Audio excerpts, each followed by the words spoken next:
But thank you for the opportunity to present these awards.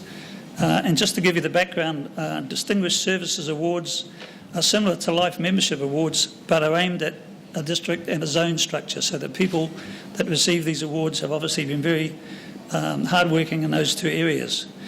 And recipients should have demonstrated an ability to impart knowledge for the benefit of others in the game. So our first nominee this evening is not here, and his name is Pat Carthy. So if I just give you a little bit of background on Pat, I first met him in the early 90s in a camp called Hopo Hopo, where we used to do a lot of our training, and we had a management course, and Pat attended that.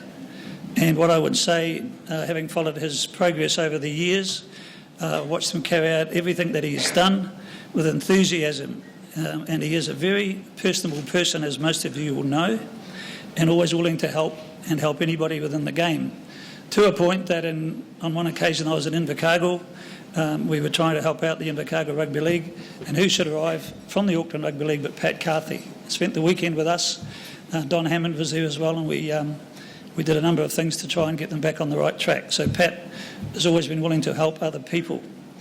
And I've got a little note here that says that Pat is an inspiration to many hundreds of supporters, administrators and volunteers within the sport of rugby league. He is one of the unsung heroes of our game, the glue that holds us together, and I think that really describes him well. Just a little brief overview of his background. In the 80s, he was a member of the Otahu Rugby League Club, and I know that he's a very proud member of that club and held a number of different positions, including chairman of the schoolboys board there. In the 87 to 91, something I think is pretty important, or was important in those days, Auckland Rugby League School Control Board member, deputy chair and chair. And also at that time there was a group throughout New Zealand that ran the schoolboys competitions and the schoolboys elite camps, and Pat was part of that, and then moved on even further to come back to Hopo Hopo to our camp and ran a number of management courses. He goes even further than that, becoming a director of the Auckland board 92 to 94, and he was awarded the Simon Scroll for administration in 93 and 2008. That is just his district league involvement. His New Zealand Rugby League involvement, of course, was that he was a New Zealand Schoolboy Council member, as I've just explained, and that led him into the world of management, and on a number of occasions Pat managed the Kiwis to success.